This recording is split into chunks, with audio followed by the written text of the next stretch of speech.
On the James Show today, Hunter Biden gets a pardon. Man, that guy has lived a life, hasn't he? Is there anybody he has had more fun than me? I can tell you that. He's had more fun than you too.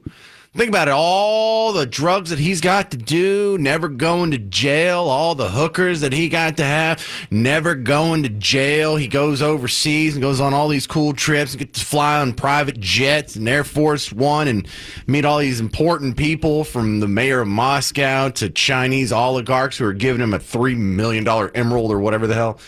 And gets away with it all. Gets to run around just waving guns in the air, throwing them in trash cans at strip malls, and lying on gun forms. I love guns. I'd love to be able to just run around and get guns whenever I want and squeeze off rounds and not have to follow the laws. Wouldn't that be great? Now, I'm not that interested in smoking crack, but I can tell you that's more fun than prepping for a show. That's more fun than me watching Mike Train and doing the news across the glass here. However, I have some questions about this that you probably have too. And my first guest is going to help me with them. Jeremy Rosenthal is back on the James Show from TexasDefenseFirm.com. Let me start with some of my basic layman questions that I imagine you already expect. Number one, the way this pardon is written is like a blanket pardon for a time frame. I thought you could just be pardoned for specific crimes. The Constitution is very vague about what suffices for a pardon, and it is very broad and it is very expansive. I don't know that we've seen anything quite this broad since Richard Nixon Gerald Ford pardoned Richard Nixon. The reason for that, you could argue, would be, well, we don't know exactly what you might charge him with, but we know that he's been up to a bunch of no good. Let's just put the matter to rest. And that's the nature of the broad language. You can also pardon, and this is neither here nor there, but you can also pardon a group of people, right? The Vietnam draft dodgers, if you will. Yep. You can make some you can do them. I hesitate to use the word creatively, but the Constitution is very vague about the president's power to pardon. Yeah, I'm glad you went there, because right here in my notes, I copied and pasted the one sentence, and it's a really long sentence, in the Constitution where it mentions the power to pardon. Article 2, Section 2. Sorry for the extra words. I just want to put it all in context. The president shall be commander-in-chief of the Army and Navy of the United States and the militia of several states when called in the actual service of the United States. Semicolon. He may require the opinion in writing of the principal officer in each of the executive departments upon any subject relating to the duties of their respective offices, comma, and he shall have the power to grant reprieves and pardons for offenses against the United States, except in cases of impeachment. Now, I think Miss Cooper from 8th grade would call that a run-on sentence, but what does that mean in layman's language? It means Hunter Biden is pardoned and is free. I mean, the Supreme Court has weighed in from time to time on certain pardons. Sometimes they become relevant. It's very rare. For instance, we know that when a pardon has to be accepted, right? If and this is a legitimate question. Let's say, for argument's sake, Joe Biden wanted to pardon. Let's say he wanted to pardon Donald Trump or John Kelly preemptively, and Donald Trump says, "I'm good. I don't need this, but thanks anyway," or "No thanks." So we know that by what the Supreme Court has said, that a pardon has to be accepted.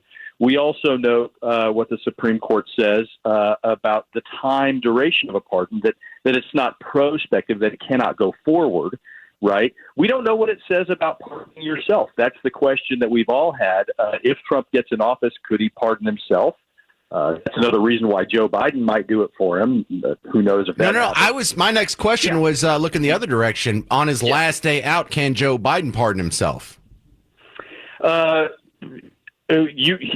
he could try, and then if it came down to a court proceeding, the Supreme Court would have to weigh in on it. In theory, he could try. I mean, the way that the Constitution works, I mean, it's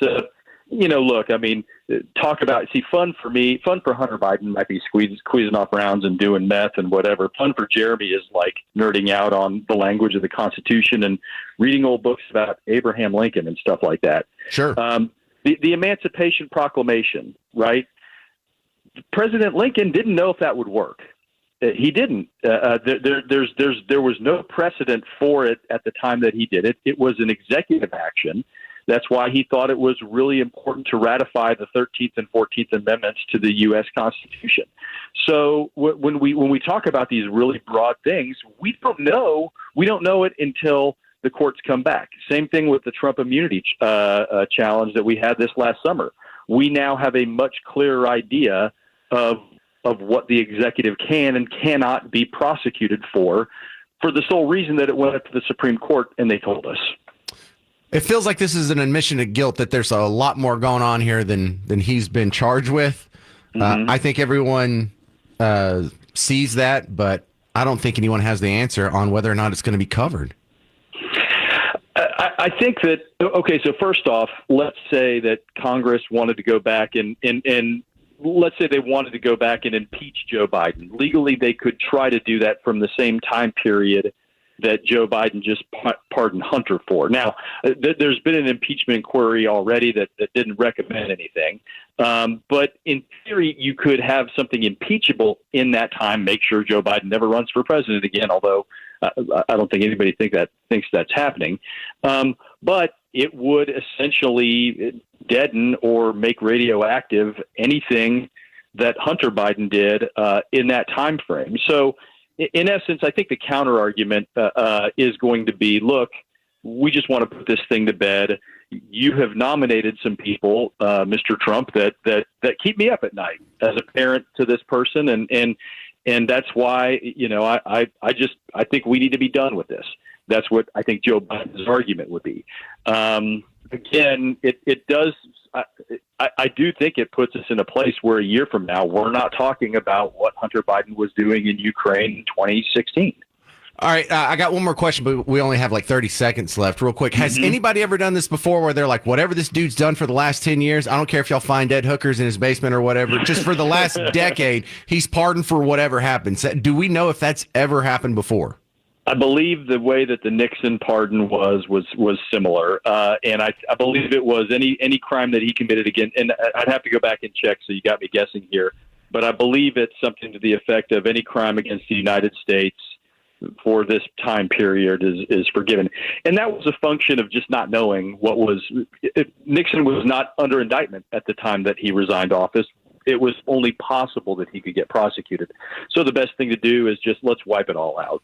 Good deal. All right, Jeremy Rosenthal, thank you very much. TexasDefenseFirm.com is his website, and I'm sure I'll have you on soon to talk more law stuff.